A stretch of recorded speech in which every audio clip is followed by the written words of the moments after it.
시장의 문을 쉽게 열어보는 주식학개론 시간입니다. 코스피 꿈의 3,000선을 넘긴 지 얼마 지나지 않아서 어제 3,200도 훌쩍 넘긴 모습까지도 확인이 됐습니다만, 자, 오늘은요, 이 3,000선 유지가 가능할까? 이런 불안감도 드는 하루입니다. 장중 저점을 낮추면서 3%가량 급락하는 모습까지 확인이 됐던 코스피인데요. 자, 코스닥도 오늘은 후반으로 갈수록 저점 더 낮추는 모습이 확인이 되고 있죠. 자, 1% 훌쩍 더 넘게 하락 중인 코스닥입니다. 자, 주식학개론 오늘은 토마토 투자클럽 문서진 전문가, 김혜진 전문가 이렇게 두 분의 진이 모셔보고요. 증시 이야기 들어보도록 하겠습니다. 지금 말씀드린 대로 오늘 증시가 흔들리는 구간입니다만 이런 가운데서도 빛을 발하는 종목들이 있습니다. 바로 이 미국 나스닥에 상장한다는 소식을 전한 쿠팡인데요. 이와 관련해서 이 골판지나 제지 같은 쿠팡 관련주들이 들썩이고 있습니다. 자세히 이 내용 좀 살펴보도록 하겠습니다. 자, 주식 경제 이야기 쉽게 풀어보는 지니스타 지금부터 들어가겠습니다.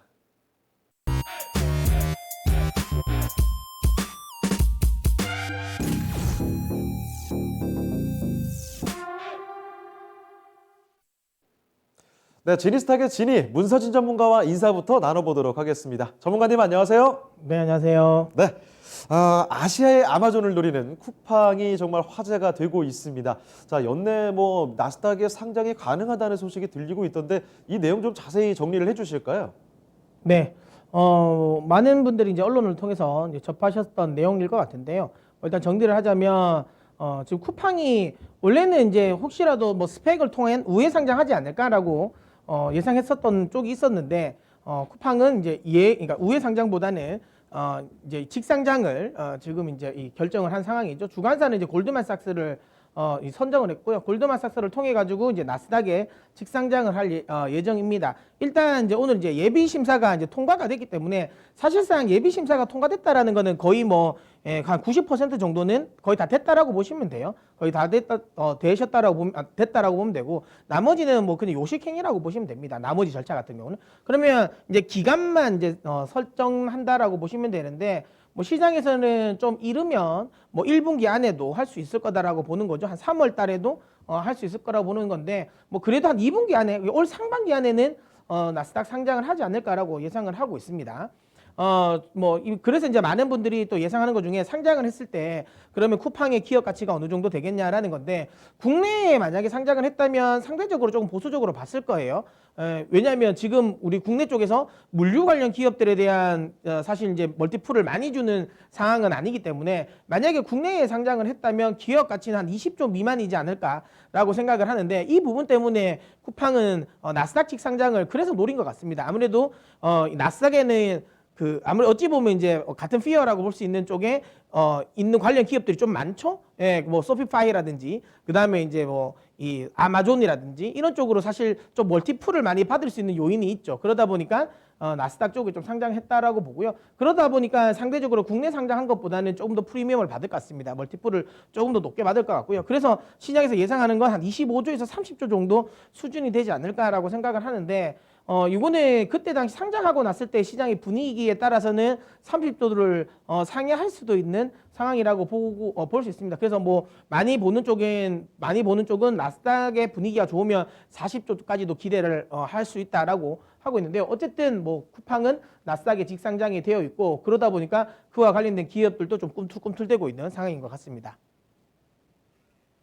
그렇습니다. 쿠팡이 미국 나스닥에 상장한다는 소식 정말 큰 화제를 모으고 있습니다만, 자, 이 회사 하나가 나스닥에 상장한다는 거, 자, 앞으로 시장에 어떤 영향을 미칠 수 있을까요? 어떻게 보십니까? 사실 이제 이 쿠팡이라는 거는 물류 기업의 좀 상징 같은 우리나라의 물류 기업의 상징과 같은 종목이다 보니까 이게 이제 나스닥에 상장되고 거기서 이제 가치 평가를 많이 높게 받으면 당연히 관련 기업들은 좀 긍정적일 수밖에 없다라고 보시면 될 것 같은데요. 앞서도 이야기 드린 것처럼 국내 상장이 아닌 나스닥으로 상장이 되기 때문에 기업 가치에 대한 프리미엄을 굉장히 많이 부여받을 것 같습니다. 굉장히 부여받을 것 같고요. 특히 이제 코로나 사태에 따른 이커머스 시장의 성장성을 감안을 한다면 쿠팡이 가지고 있는 가장 큰 애킬레스건 같은 경우가 아무래도 아시는 것처럼 좀 적자가 너무 많이 난다라는 거잖아요. 적자가 너무 많다. 돈은 많이 버는데 결국은 좀 적자가 많아진다라는 건데 이 부분을 최근에 이제 쿠팡 같은 경우 여러 가지 이제 사업을 좀 확장을 하면서 거기에 관련된 부분에 좀 이 손실률을 굉장히 많이 메웠고 그다음에 비용 부담과 관련된 부분도 이미 상당 부분 어느 정도 이제 비용 부분도 이제 마무리가 되는 거죠. 추가 투입과 관련된 부분에 비용 이 증가 요인도 좀 마무리되는 상황. 그러다 보니까 올해는 흑자로 전환할 가능성이 높지 않을까라는 기대감도 있습니다.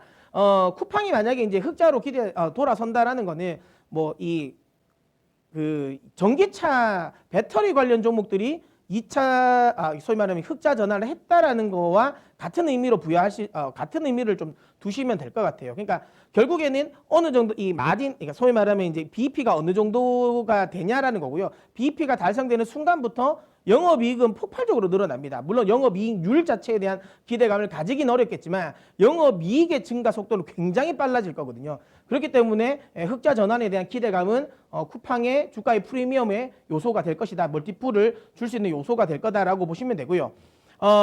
이 부분은 결국에는 국내 물류 유통기업들의 멀티플 확대에 좀 기여를 할 가능성이 높아 보입니다.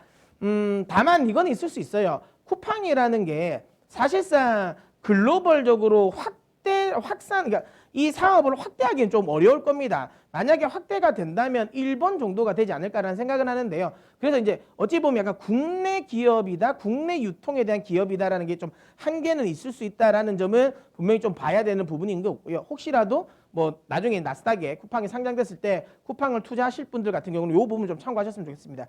나스닥에 상장이 되었다고 해서 쿠팡이 미국 쪽의 물류 시장을 뛰어들기는 거의 어렵거든요. 힘들다. 물류 산업이라는 것 자체가 기본적으로 거기에 이제 물류에 대한 부분의 유통망이나 이런 걸 베이스를 좀 깔아놔야 됩니다. 어느 정도 깔아놔야 있는 상태에서 또 진입을 하기가 쉬운 거고요. 실질적으로 진입 장벽이 상대적으로 좀 높은 산업이라고 보기 때문에 쿠팡이 국내를 넘어서 뭐 미국이나 이런 쪽을 글로벌적으로 확대하기는 좀 어렵다라고 보시면 되고요. 다만 일본에 대한 성장성은 조금 있을 수도 있다. 일본 쪽은 좀 있을 수도 있다라는 부분인데 뭐 이건 또 가봐야 하는 거고요. 다만 국내 쪽에 유통 그다음에 이제 물류와 관련된 부분에 있어서의 지금 현재 입지를 감안한다면 충분히 좀 기대를 해볼 수 있고요. 이 부분은 앞서도 이야기드린 것처럼 또 물류 유통기업에게 멀티플을 주는 계기가 된다. 다만 지금 최근에 이번에 지금 쿠팡 관련 종목으로 뜨고 있는 종목들 있지 않습니까? 뭐 동방이라든지 그다음에 뭐 KTH라든지 그다음에 뭐 대형 포장 같은 이런 기업들은 지금 시점에서 투자하는 건 제가 보기엔 좀 리스키하다. 왜냐하면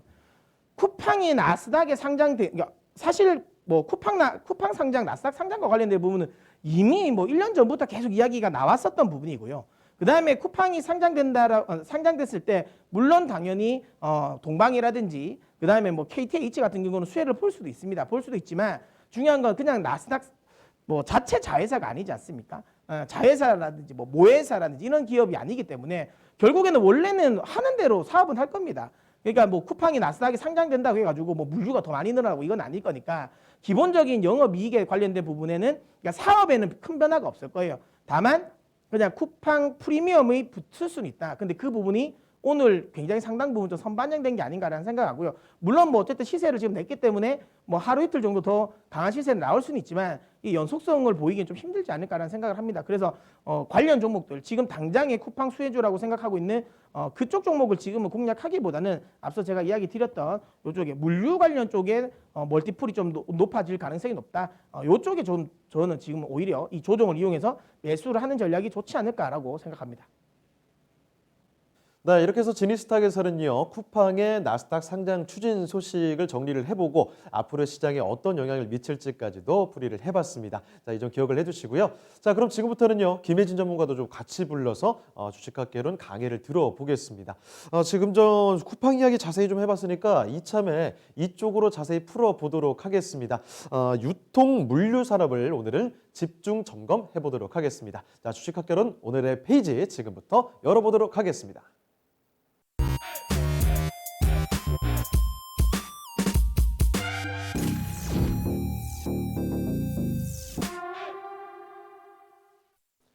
네, 오늘은 물류 이쪽 유통으로 집중 점검을 해볼 텐데 그중에서도 이 택배 산업에 대해서 알아보도록 하겠습니다. 자, 일단 이 얘기부터 좀 해보죠. 정부가 조만간 택배 사업자 승인 결과를 발표한다는 소식이 있는데 이 얘기부터 좀 전해 주실까요? 김혜진 전문가님. 네, 앞서서 쿠팡을 보셨으니까 쿠팡하면 또 빼놓을 수 없는 부분이 유통 물류잖아요. 오늘 좀 택배 쪽을 좀 중심적으로 한번 보겠습니다. 정부가 이제 이번 주 내에 택배 사업자 승인 결과를 발표하겠다라고 했거든요. 네. 그 결과 지금 승인 사업자 택배사가 늘어나게 되었습니다. 기존의 18개 회사에서 3개가 더 추가된 21개 회사가 이제 택배사를 영위할 수 있게 되는 건데요. 일단 이 택배사가 승인이 되려면 일정 조건을 갖춰야 되거든요. 뭐 시설 같은 경우에도 뭐 3,000제곱미터의 이 택배 물류 시설을 3곳 이상 가지고 있어야 되고, 뭐 100대 이상의 택배 차량도 가지고 있어야 되고요. 조금은 좀 복잡하고 또 나름대로 시설과 규모가 좀 있어야 이 택배사로 승인이 될 수 있는 부분이 있는데, 이번에 좀 특징적인 부분. 새로 신규로 이제 들어온 택배사인 것 같아요. 네. 여기서도 빼놓을 수 없는 기업이 이제 쿠팡인데요. 쿠팡의 이제 물류 자회사 쿠팡 로지스틱스 서비스가 이제 택배사로 승인이 되었습니다. 이제 쿠팡 물류뿐만 아니라 제3사의 물류까지도 또 이제 할 수- 배송을 할 수 있게 되는 부분이 되는 거고요. 원래 쿠팡이 이 사업 택배사 승인을 받았었어요. 2018년에 받았었는데 이게 쿠팡 물량이 너무 급격하게 증가하다 보니까 그렇죠. 그래서 자기들 것만 해도 모자라잖아요. 그러다면서 이제 자기들 거를 다 못 치니까 맞아요. 이제 이거 뭐 한진이나 그다음에 CJ 대한통운이나 이쪽으로 다 롯데나 이런 쪽으로 많이 맡기지 않습니까? 맞아요. 그래서 우리가 쿠팡 같은 거 서비스 받아보면 분명히 주문은 쿠팡으로 했는데 예, 오는 거 보면 이제 뭐 CJ 아저씨가 온다든지 쿠팡맨이 안 예, 오죠. 롯데 아저씨가 온다든지 이러지 않습니까? 예, 그런 물류들이 워낙 이제 많으니까 쿠팡 관련 혼자서 좀 치기가 어렵다고 보시면 될 것 같아요. 네, 그래서 다시 반납을 했다가 네. 이번에 다시 신청을 해서 승인이 된 결과고요. 그리고 이번에 마켓컬리에 네. 이제 뭐 샛별 배송, 이제 새벽 배송의 시작을 열었던 마켓컬리의 이제 물류 자회사 프레시 솔루션도 재승인이 되었습니다. 그래서 이들 기업들이 이제 자기네 회사 물량뿐만 아니라 제 다른 기업들의 회사 물량도 받을 수 있게 된 부분이 있고요. 이렇게 택배사들이 많아지니까 확실히 경쟁이 치열해질 것으로 예상이 되고 있습니다. 지금 택배 시장 점유율로 봤을 때 좀 압도적인 부분들이 있거든요. 약간 18개의 택배사가 국내에 있지만 뭐 주요 3사가 거의 택배를 조금 독식하는 것도 있는데 이 점유율이 어떻게 바뀔지 또 주목이 되더라고요. 저는 개인적으로 이제 뭐 별로 안 바뀔 것 같습니다. 음. 왜냐하면 제가 앞서도 설명을 드렸지만 물류 산업이 이의 특징적인 흐름이에요. 그러니까 이게 뭐 예를 들어 뭐 영업이익률이 막 30-40% 남는 게 아니거든요. 그렇죠. 그러니까 굉장히 넓은 땅을 해야 되고 굉장히 많은 네트워크를 구축해야 되고 이게 자체가 만만치가 않고요. 그러니까 구축돼 있는 거를 신규로 뛰어드는 게 너무너무 어렵다라는 거죠. 그러니까 지금 앞서 이야기 드린 것처럼 우리가 흔히 말하는 그 3개사들, 그 CJ 대한통운, 뭐 롯데, 그다음에 이제 한진 뭐 이쪽에서 상당 부분 이제 거의 그러니까 뭐 소위 말하면 이게 점령을 했다라고 보면 되고요. 근데 말이 3개사지 사실은 CJ 대한통운이 맞아요. 점유율이 거의 50%니까 점유율 좀 보여주실까요? 예, 이 보시면 뭐 거의 50%니까 네, 상대적으로 압도적이죠. 뭐 독식을 한다고 보시면 되겠죠. 음. 네, 그래서 저는 개인적으로는 아무리 택배사가 많아졌다고 해가지고 이들 기업들에게 뭔가 소위 말하면 좀 이렇게 경쟁이 될 만하지는 않을 것 같아요. 위협적이진 않겠다라고 생각됩니다. 네. 네. 최근에 또 택배 기업들이 좀 비용적인 부분에서 우려감이 좀 커지고 있잖아요. 네. 뭐 인건비라든지 뭐 택배 노동자들에 대한 뭐 거치 논란도 있는 네. 부분이 있으니까 그래 뭐 그런 부분에서 조금 아직까지 택배사들의 비용적인 부분이 많이 발생할 수밖에 없고 말씀해 주신 것처럼 영업이익률이 뛰어나게 증가하진 않을 것이다라는 부분이 있는데요. 그런데 이쪽에서 약간 국민들의 여론이 좀 형성되는 부분이 그렇죠. 최근에 좀 택배 단가를 네. 인상해도 된다라는 좀 의견들이 많더라고요. 그러니까 확실하게 저는 이 부분도 약간 좀 언론 플레이였지 않나라는 생각이 듭니다. 왜냐하면 그냥 이게 사실 이제 택배사 입장에서는 이거를 좀 본인들이 투자를 지금 굉장히 많이 하고 있는 상황이어서 택배 가격을 인상하고는 싶었는데 뭐 그냥 인상한다고 해가지고 이거는 잘 안 되지 않겠습니까? 국민적인 이 합의가 지금 안 되는 상황이니까 뭐 어찌 보면 우리는 택배는 지금 일상생활이지 않습니까? 그렇죠. 필수죠. 네, 거의 뭐 하루에 뭐 한 번씩은 우리가 만날 수 있는 거니까 사실상 거의 뭐 생활에 너무 밀접한 관계가 나와 있는 거다 보니까 이건 뭐 사실 가격 올리는 거 약간 어떻게 보면 뭐 교통비나 그다음에 뭐 전기료 같은 걸 인상하는 느낌이거든요. 맞아요. 예, 그 공공재 성격이 지금 거의 완전 좀 높아졌기 때문에 그런데 이제 최근에 이제 아무래도 이제 좀 이 처우 개선과 관련된 부분 이쪽이 이슈가 되면서 국민들이 올려도 돼. 이 정도면 좀 올려도 돼라고 나오죠. 그러니까 뭐 원래 같으면 이게 저기도 나오지만 저도 제 기억에는 처음에는 한 원래는 한 5,000원 했었잖아요. 제일 맞아요. 처음 배송은. 4,500원, 예, 5,000원. 5,000원 하다가 4,500원 가고 그다음에 이제 CJ 대한통운을 확 깎아서 이제 그때 점유율을 확 넓힌 거죠. 그러면서 이제 2,500원까지 확 내려갔다가 최근에는 다시 조금 올라오고 있는 추세이긴 하더라고요. 근데 이거는 확실하게 지금 우리 입장에서는 한 4,000원까지는 가격적인 부담은 없을 것 같아요. 그러니까 이게 그리고 또 중요한 건 무료 배송이라는 게 있으니까 그쵸. 예를 들어 뭐 2만 원, 3만 원 이상이면 또 무료 배송이라는 것도 있기 때문에 이 소위 말하면 우리가 소비자가 느끼는 택배에 대한 부담감은 확실하게 낮아지는 건 맞는 것 같아요. 여기에서 예를 들어 뭐 지금 한 3,000원 정도니까 1,000원이 올라간다 하더라도 사실 사람들 입장에서 이거 1,000원 때문에 나 이거 안 시킬래 라고 하지는 않을 것 같고요. 오히려 4,000원이 아까우면 그것 때문에 저는 물량을 더 많이 시킬 것 같습니다. 그쵸. 그러니까 무료 배송을 하기 위해서 금액을 채우기 금액을 더 채울 것 같아요. 그래서 오히려 이 부분은 사실상 뭐 택배 이것 때문에 뭐 택배 물량이 준다 이러진 않을 것 같습니다. 그래도 확실하게 이 부분은 좀 긍정적이지 않을까라고 생각합니다. 네, 원래 택배사가 이렇게 증가를 하게 되면 택배 단가가 낮아지는 게 뭐 시장의 원리긴 하지만 지금 국민들의 여론이 택배 단가를 올려도 된다라는 쪽은 몰아지고 있기 때문에 한계 효용 자체가 조금 국민들이 높아지고 있는 것 같거든요. 그렇기 때문에 이 부분에 대한 뭐 가격 추이도 좀 지켜보시면 또 좋을 것 같네요. 네, 문선 전문가님께서 뭐 택배가 이제 일상생활이다, 필수다 이렇게까지 말씀을 해주셨는데 확실히 그런 것 같습니다. 이제는 뭐만 하면 다 이제 온라인으로 쉽게 구매를 하기 때문에 이 택배 물량 자체가 많이 늘었다는 걸 많은 분들이 체감을 하실 텐데요. 자, 그러면 전문가님, 택배 산업 자체에 앞으로의 더 성장성도 있다고 보실까요? 네. 앞으로 뭐 말씀해 주신 대로 계속 이 택배가 마치 필수 소비재가 된 느낌이니까요. 이런 국내 물류, 유통, 택배 관련된 산업들은 좀 커질 수밖에 없을 것 같습니다. 그런데 이런 흐름이 또 작년에 코로나로 인해서 조금 더 빨라진, 앞당겨진 느낌이 있죠.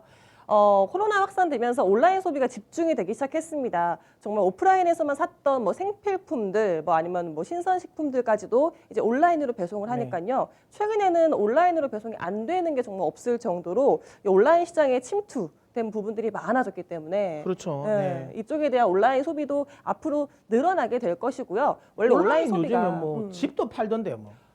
편의점에서 집도 파는 시대가 집도 됐잖아요. 팔더라고요. 네, 그렇기 때문에 앞으로 온라인 소비는 한번 해보신 분들은 다 아실 거예요. 한 번만 할 수는 없는, 그러니까 뭐 안 한 사람은 있더라도 한 번만 한 사람은 없잖아요. 그러니까 한 번 하기 시작하면 그 편리함을 알기 때문에 이쪽의 소비는 앞으로도 더 증가할 수밖에 없을 것 같고요. 그리고 온라인 소비층 세대가 점점 넓어지고 있습니다. 이전까지는 20, 30대 그래도 좀 젊은 층들이 이 온라인 소비, 모바일 소비에 좀 집중이 됐다면 정말 최근 통계상으로는 40, 50대들도 이 온라인 소비를 꾸준하게 하고 있거든요. 이게 뭐 코로나 여파로 인한 비대면 소비가 늘어난 것도 있지만 편리함을 한번 또 느껴봤기 때문에 거기에 대한 소비도 앞으로 더 꾸준하게 증가하지 않을까. 그렇게 된다면 택배 물량 당연히 늘어날 수밖에 없고요. 그리고 최근에 이런 소비 플랫폼이 성장한다는 거, 저희가 뭐 네이버를 비롯해서 여러 가지 소비 플랫폼들을 말씀드리고 있는데, 저도 최근에 옷을 살 때 단순하게 뭐 그냥 쇼핑몰에 들어간다기보다 이 쇼핑몰들이 모아져 있는 플랫폼들, 브랜디라든지 뭐 이런 플랫폼들에 들어가거든요. 그렇죠. 무신사 같은 경우도 그렇고요. 이런 플랫폼이 성장을 한다는 것은 당연히 택배 물량, 온라인 소비가 더 증가할 여지가 있다라고 보시면 될 것 같아요. 그리고 뭐 스마트 스토어가 그렇죠. 제가 보기에는 뭐 압도적일 것 같습니다. 네. 요즘에 뭐 웬만한 온라인 쇼핑은 쿠팡 아니면 스마트 스토어잖아요. 네이버 거의. 스마트 스토어는 네. 정말 다 요즘에는 부업으로 다들 하나씩 또 하시는 느낌이 있으시더라고요. 네. 그냥 물건을 올리면 알아서 또 물류, 유통 부분을 해주는 부분이 있으니까 좀 편리하게 이런 온라인 소비를 할 수 있는 플랫폼들이 증가하는 것들. 그래서 앞으로 이런 온라인 택배 산업, 그다음에 온라인 소비가 정말 증가할 것으로 예상이 되고 있습니다. 다음에 보여줄 글도요. 최근 이 과거에 10년 동안 성장했던 것보다도 향후에 5년 동안 성장률이 더 가파르게 높게 전망이 되고 있고요. 이 택배 시장이 증가해봤자 성장률이 10% 될 것이다라는 수치를 아예 뛰어넘어서 이제는 거의 30%까지 고성장할 수 있는 시장이라고 전망이 되고 있거든요. 최근에 또 이 택배 산업에 발맞춰서 저희가 풀필먼트 사업을 또 소개를 해드렸잖아요. 이 물류를 효율화하기 위한 자동화, 유통 시스템들을 많이 하고 있으니까 이런 것들을 또 채택하고 있는 택배사들은 이런 시장에서 또 큰 수혜를 받을 수 있을 것으로 기대가 되고 있는 부분이 있습니다. 그래프로 좀 정리를 먼저 해드릴게요. 일단 정말 그 작년에 코로나를 겪으면서 택배 물량이 정말 급속도로 증가를 했습니다. 특히나 코로나를 급격하게 겪는 시기에 택배 물량이 정말 많이 증가를 하거든요. 뭐 지난 3월에 뭐 대구, 경북 지역에서의 택배 물량은 뭐 전년도에 대비하면 뭐 두세 배 증가했던 통계 자료도 있고요. 국가적으로 봤을 때 작년 택배 물량이 거의 전년 대비해서 30% 이상은 달별로 월별로 증가했다. 그리고 가운데 보시는 표는 소비 패턴 네, 그래프입니다. 최근에 오프라인 쇼핑을 다 못 하시니까 오프라인 거래액은 계속 줄어들고 있는 모습이고요. 온라인의 거래액, 온라인의 쇼핑 비중이 점점 늘어나고 있는 모습 보실 수 있을 거고요. 맨 오른쪽의 그래프는 이제 그래서 이 온라인 소비, 택배 물량의 시장 성장률을 보시면 과거에 10년 동안 좀 가파른 기울기를 가졌던 그래프였다면 이제 향후 5년 동안은 정말 그동안 완만했다면 향후 5년 동안에 정말 가파른 그래프를 가질 수 있는 성장률은 거의 30%까지 예상하는 통계치도 있으니까요. 이 시장은 조금 지금 놓치면 안 될 부분인 것 같고요. 뭐 지금 뭐 제2의 국내에 아마존이 누가 될 것이냐라는 국내 좀 쿠팡 또 기대감도 있는 부분이니까 이쪽 산업에 대한 관심은 계속 가져보시는 게 좋을 것 같네요. 그리고 이제 확실하게 이쪽 시장이 성장하는 대표적인 이유 중에 하나는 이건 것 같아요. 그러니까 예전에는 우리가 온라인 쇼핑을 할 때 흔히 말하면 뭐 나이키, 아디다스 이런 걸 사려면 홈페이지에 들어가서 사면 흔히 말하는 짝퉁들이 많이 올라와 있고 실제로 소위 말하면 아디다스나 나이키는 거기에 올리지 않았잖아요. 그렇죠. 근데 요즘에는 코로나 이후에 나이키나 아디다스가 공식 온라인 샵을 오픈을 하면서 상대적으로 거기서 온라인으로도 충분히 그러니까 이 정품을 살 수 있는 그것도 많아졌고 덕분에 실적도 엄청 그렇죠. 좋아졌죠. 그리고 또 우리가 흔히 말하면 뭐 티파니나 이런 유명 이제 명품 같은 것도 맞아요. 원래 온라인으로 그냥 사버리면 이게 또 짝퉁이 올 수도 있고 막 그런데 사실상 지금은 오히려 공식 이게 홈페이지를 만들었잖아요. 뭐 티파니도 그렇고 뭐 명품 관련 기업들이 뭐 프라다나 이런 것들이 공식 홈페이지를 만들어 버리니까 또 이런 것들도 또 많이 살 수가 있는 거죠. 그러다 보니까 이 시장은 앞으로도 계속 커질 수밖에 없다. 뭐 지금 차후에 있는 현대차도 온라인으로 지금 이제 그냥 차를 팔려고 하니까 맞아요. 이런 부분도 계속 좀 성장을 하지 않을까라고 생각합니다. 네. 자, 이렇게 설명을 들어보니까 성장의 여지가 있다 정도가 아니라 지금까지보다도 앞으로의 성장이 더 가파를 것이다라는 이런 확신이 생기는 것 같습니다. 자, 그럼 문선 전문가님, 이제 그 관심 종목들도 챙겨주실까요? 네. 저희가 이제 뭐 택배와 관련된 부분에 있어서는 좀 항상 좀 이야기 드렸던 종목도 있고요. 그다음에 이제 뭐 딱 보니까 택배만 했던 건 저희가 없던 것 같더라고요. 그래서 오늘은 또 새로운 기업들도 몇 개 저희가 소개시켜 드리도록 하겠습니다. 일단 CJ 대한통운, 한진, 태용로직스, 그다음 삼성 SDS 이렇게 네 종목을 저희가 좀 설명드려 보도록 하겠는데요. 일단 먼저 이제 CJ 대한통운입니다.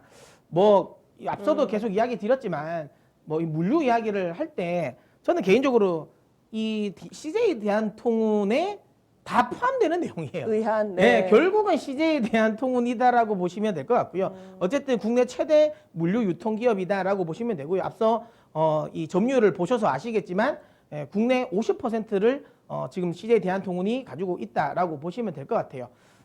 거기에 추가적인 우리는 좀 성장세를 좀 기대를 해볼 수 있는 게 이 네이버와의 풀필먼트 사업이라고 보시면 됩니다. 그러니까 지금 롯데도 그렇고 그다음에 한진도 그렇고 지금 이제 풀필먼트 사업을 뛰어들려고 하는데 이게 빨라도 이제 내년 정도가 되거든요. 맞아요. 근데 사실 CJ 대한통운은 작년부터 이미 네이버와 이제 소위 말하면 이제 스왑 거래를 통해 가지고 지분 스왑을 통해 가지고 확실하게 풀필먼트 사업 쪽에 좀 공고하게 하려고 했는 거고요. 이게 제가 이야기했지만 너무 괜찮은 저는 콜라보로 생각합니다. 진짜 확실히 윈윈이 될 것 같아요. 예, 왜냐하면 네이버 입장에서는 굳이 내가 이 물류 사업을 뛰어들기 위해서 굳이 그 돈을 들일 필요는 없거든요. 그러니까 앞서도 얘기했지만 이 물류 산업 자체가 굉장히 막대하게 돈이 들어갑니다. 일단 기본적으로 땅을 엄청나게 많이 사야 되거든요. 맞아요. 그 땅을 엄청나게 많이 사야 되고 그리고 거기에 들어가는 네트워크 비용이나 엄청납니다. 그러니까 그 부분을 네이버가 굳이 할 필요가 없는 거죠. 근데 중요한 건 네이버는 아주 강력한 쇼핑 플랫폼을 가지고 있잖아요. 스마트 스토어라는 아주 강력한 쇼핑 플랫폼을 가지고 있는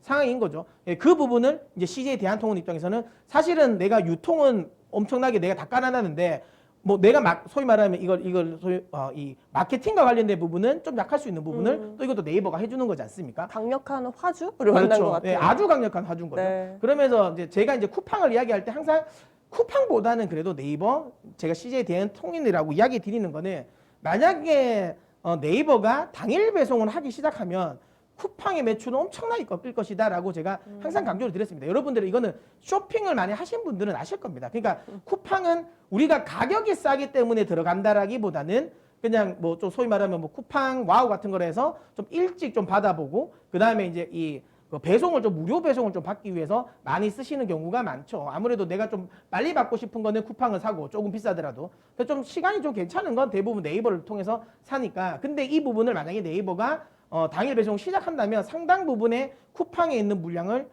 네이버 쪽으로 많이 땡겨갈 가능성이 높다. 그래서 지금 네이버는 그걸 하기 위해서 CJ 대한통운과 풀필먼트 사업을 했다라고 보시면 되고요. 그 다음에 지금 현재 요거 이제 풀필먼트 사업과 관련된 자료를 한번 보면 뭐 많은 분들이 아실 거지만 요겁니다. 그러니까 일단 기본적으로 이게 이제 어찌 보면 아마존이 이제 어찌 보면 대표적인 거죠. 그렇죠. 미리 이제 물량을 다 사놓습니다. 그 큰 허브에 제일 많이 잘 팔리는 것들을 미리 이제 다 이 소위 말하는 창고에 재워놓고 그리고 나서 주문을 하면 이 창고에서 바로 나가는 거죠. 원래 이제 우리는 그러지 않습니까? 일반 시키면 주문을 받으면 거기서 이제 이 쇼핑몰에서 이걸 포장을 해서 그 택배 기사님이 올 때 주죠. 그럼 그 택배 기사님이 싣고 가가지고 거기서 다시 이제 허브에 들어가서 서브 허브에 들어가고 그게 다시 이제 메인 허브에 들어가서 다시 서브 허브로 나가고 그 다음에 다시 또 우리 그 배송조에 나오면 그 허브 한 번 다 나오면 나오잖아요. 네, 네, 곤지암 허브 이쪽에 들어가고 네. 뭐 그런 게 다 나오지 않습니까? 버뮤다 삼각지대보다 더 무섭다고 하더라고요. 네. 그런 식으로 많은 절차를 걸치다 보니까 사실상 보면 이제 좀 시간이 걸리는 건데 풀필먼트 같은 경우는 앞서도 얘기했지만 이 앞 단계를 없애는 거죠. 앞 단계를 없애서 그러니까 메인 허브에서 바로 보내버리는 거니까 당일 배송이 가능하다라고 보시면 되고 어쨌든 이 부분에 지금 이제 CJ 대한통운이 굉장히 힘을 쓰고 있다. 앞서 이야기했지만 아주 강력한 마케팅 채널과 화주라고 볼 수 있는 네이버와의 합작은 당연히 이제 CJ 대한통운의 성장성이라고 보시면 되고요. 그 다음에 요 앞 그림을 하나 보는데 이게 뭐냐면 CJ 대한통운 택배 중에 그러니까 이제 크기 화물의 비중 크기인데 극소형이랑 소형 비중이 70% 이상입니다. 80%죠. 80%인데 중요한 건 이게 뭐냐면 우리가 이제 사실 이제 대한통운은 이런 거 이쪽으로 택배를 시키면 대부분 좀 작은 박스들 있지 않습니까? 맞아요. 일반 기기라든지 그다음에 뭐 옷이라든지 이런 거니까 작은 것들이에요. 그리고 이제 아주 큰 거는 많이 좀 잘 안 시키죠. 그런 물량 같은 경우는 사실 상대적으로 이제 대형 화물 전문으로 하는 또 택배사들이 있어요. 그쪽에서 좀 전문을 하고 근데 이제 이쪽에서 느끼는 것 중에 하나는 이제 그런 거 있잖아요. 뭐 생수라든지 뭐 쌀이라든지 뭐 이런 부분은 굉장히 또 그건 좀 큰 물량이거든요. 자, 근데 이걸 왜 제가 보여드리냐면 지금 이제 택배 노동자들의 이제 강도, 그러니까 노동의 강도와 관련된 부분 뭐 이쪽으로 많이 이야기가 되고 있는 건 분류 작업, 하역이랑 분류 작업과 관련된 부분이거든요. 거기서 이제 많은 인력이 투입을 합니다. 그런데 이게 지금은 한 허브에서 따로 구분을 하지 않습니다. 뭐 작은 거라든지 큰 거 구별 없이 그냥 한 라인에 쫙 깔아놓고 그다음 거기에 이제 모든 소위 말하면 이 하역을 하는 그러니까 인원을 투입을 시켜요. 네. 그래서 막 하다 보니까 뭐 큰 것도 있고 작은 것도 있고 이럽니다. 근데 그러다 보니까 아무래도 하역에 하는 속도가 떨어질 수밖에 없어요. 그래서 이번에 CJ 대한통운은 소형 택배만 전문으로 하는 허브를 만들었습니다. 그러니까 소형 허브는 딱 이제 자동으로 그쪽으로 다 보내는 거예요. 그러면 아무래도 소형 쪽은 하역의 인력이 좀 덜 들어가겠죠. 그쵸. 예, 아무래도 가볍기 때문에 조금씩 이제 빨리빨리 움직일 수 있는 거죠. 그러니까 그쪽에는 투입을 덜 하고 오히려 이제 대형이나 중형 쪽에 있는 허브에 조금 더 많은 인력을 투입을 할 수 있는 거죠. 좀 더 효율적으로 할 수 있게 만들었다는 거죠. 이 부분이 비용 통제가 좀 될 겁니다. 예, 그런 부분이고 그다음에 이제 CJ 대한통운이 한번 급락이 나왔던 거 그거죠. 아무래도 택배 관련해서 지금 법안도 그렇고 좀 처우 개선과 관련된 부분에 투자를 많이 한다. 그래서 그쪽 관련 부분에 물류 분류라든지 그다음에 하역과 관련된 부분에 많은 투자를 하는데 이 부분은 분명히 비용 증가로 나올 수밖에 없어요. 그래서 앞서도 얘기했지만 물류라는 게 영업이익이 막 뭐 20-30%씩 되는 사업이 아니기 때문에 당연히 비용과 관련된 부분이 민감할 수밖에 없습니다. 그래서 CJ 대한통운이 급락을 했지만 최근에 앞서도 이야기된 것처럼 국민들의 여론은 올려도 돼. 뭐 500원, 1000원 정도 올려도 된다라고 생각하고 있는 거예요. 뭐 2,000원, 3,000원은 안 되겠지만 한 500원 올리는 거는 사실 거의 그러니까 감흥이 없을 정도의 수준일 것 같습니다. 그리고 아까도 이야기했지만 무료 배송과 관련된 부분도 많기 때문에 그쵸. 사실상 500원, 1000원 정도는 충분히 올릴 수 있다고 보고요. 이 부분은 결국에는 뭐 비용이 분명히 뭐 하역이나 인력을 더 많이 투입해서 비용이 늘어나는 부분이지만 당연히 판가를 인상한다는 그 부분이 분명히 제가 보기엔 상세가 될 것 같습니다. 그래서 시제에 대한 부분에 판가 인상에 따른 비용 부담도 좀 감소한다라는 점. 그렇다면 지금 구간에서는 충분히 저는 악재는 좀 녹아났다라고 보기 때문에 저는 매수를 해봐도 된다라고 보고 제가 드리는 점수는 10점을 드리도록 하겠습니다. 네, 다음으로 한진 보겠습니다. 한진 역시도 국내에서 이제 물류 하면 빼놓을 수 없는 기업인데요. 역시나 작년에 이제 택배 물량이 엄청나게 증가를 했는데 4분기 때 역대 최대 이제 택배 물량을 기록을 했습니다. 그래서 실적도 선방을 계속하고 있고 우상향하는 그래프를 나타내고 있는 중이고요. 그리고 한진의 가장 큰 화주들이라고 하면은 쿠팡이 있고요. 그리고 GS 홈쇼핑. 최근에 저희가 홈쇼핑도 코로나의 수혜를 받는 판매 채널이라고 말씀을 드렸는데 GS 홈쇼핑은 오직 한진에서만 택배 물량을 담당하고 있기 때문에 이쪽에서 나오는 또 택배 화주도 든든한 부분이 있고요. 또 농협 최근에 또 그 식료품 관련 택배도 많이 하고 있는 부분이 있는데 이쪽에서의 또 협력도 강화를 하고 있습니다. 쿠팡 같은 경우에는 이제 2014년부터 4년 동안 이제 계약을 체결했거든요. 쿠팡의 물량을 담당하기로 한 계약을 체결했는데 제가 일단 그래프부터 먼저 보여드릴까요? 한진의 이제 주요 화주들의 그래프인데 특히 최근에 쿠팡 같은 경우에는 물량이 정말 계속 늘어나고 있는 화주 중에 하나입니다. 연평균으로 봤을 때 거의 70%가량씩 계속 매년 늘어나고 있거든요. 그러니까 이쪽에서 쿠팡의 플랫폼이 커진다면 분명히 한진 쪽의 물량도 또 많이 받아올 수 있는 부분이 있으니까 수혜가 될 수 있는 부분이 있고요. 한진 역시 풀필먼트 사업을 시작하겠다라고 밝혔습니다. 완공되는 시기는 내년이에요. 2022년인데 대전에 이제 뭐 메가허브라고 해서 이 오른쪽에 그림 보이시잖아요. 풀필먼트 이 시스템 자체가 엄청난 규모의 경제를 또 요하기 때문에 이 규모가 엄청 나거든요. 항상 풀필먼트 하면 뭐 국내 최대, 뭐 메가라는 뭐 그런 단어 수식어가 붙는 부분이 있는데 그러니까 대전에 이 허브를 짓고 있습니다.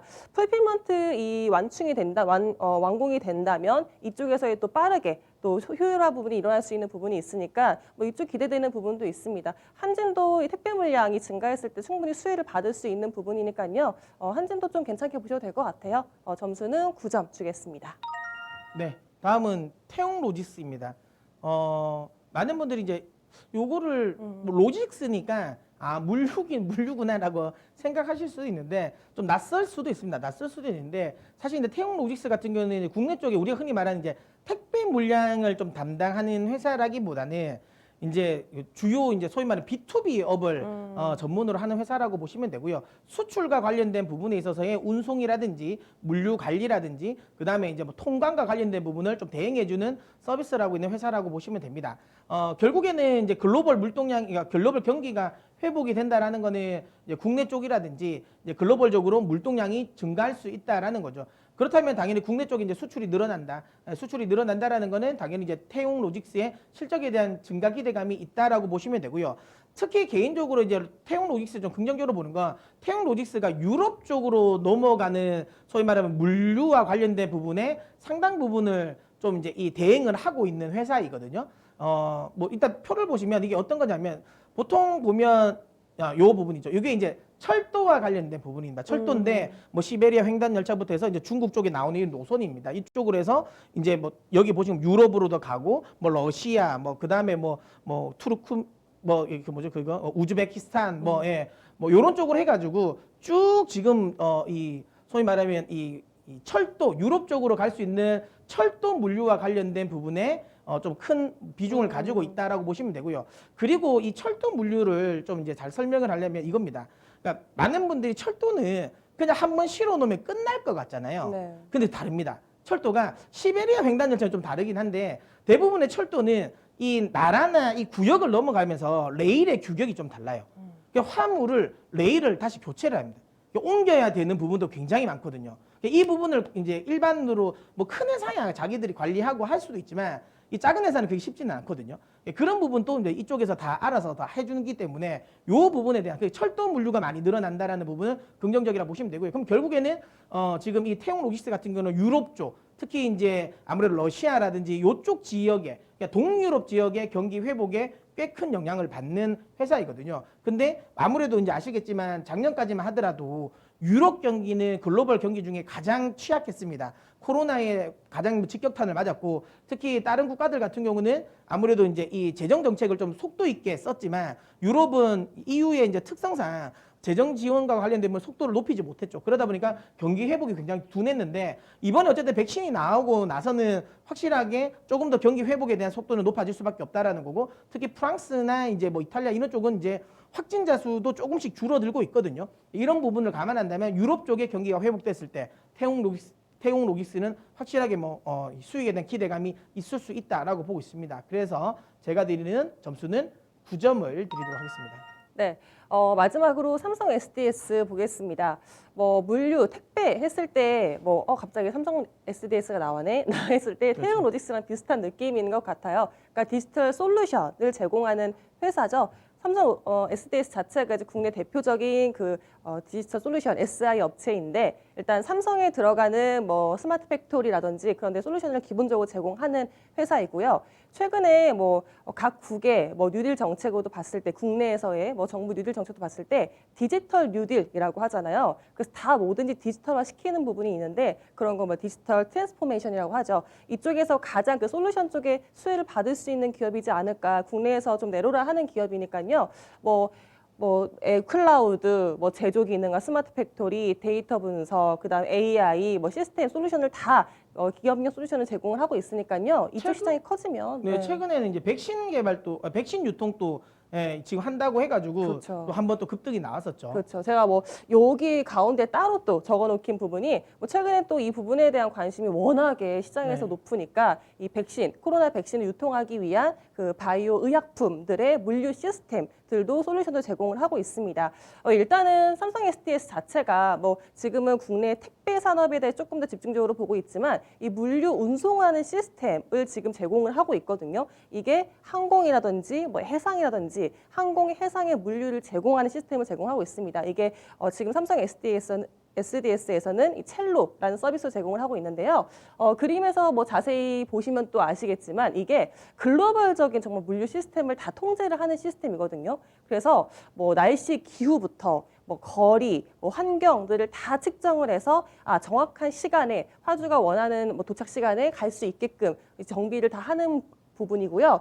여기서 이제 운송을 통제하는 거죠. 관제 시스템이라고 생각을 하시면 될 것 같아요. 근데 국내뿐만 아니라 글로벌적으로 이 시스템을 차용하는 기업들이 늘어나고 있기 때문에 삼성 SDS가 이제 단순히 택배를 넘어서 이제 물류 쪽의 시스템이 더 커진다면 이제 충분한 수혜가 될 수 있는 기업이고요.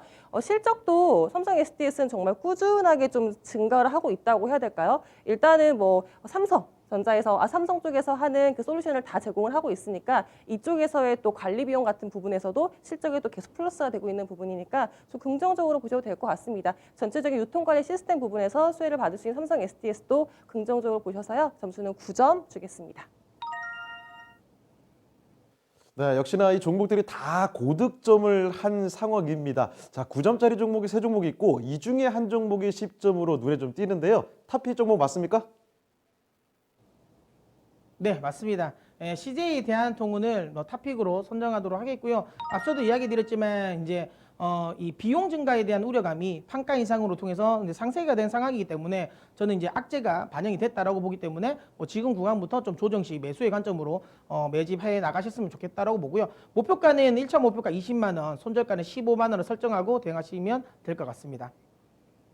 자, CJ 대한통운입니다. 목표 주가는 20만 원, 손절가 15만 원 잡고 대응하시길 바랍니다. 자, 그리고 이제 목표가에 도달한 종목이 한 종목 있어서 말씀 좀 드리도록 하겠습니다. 자, LS거든요. 문선 전문가님, 이 종목 좀 리뷰 좀 해주시죠.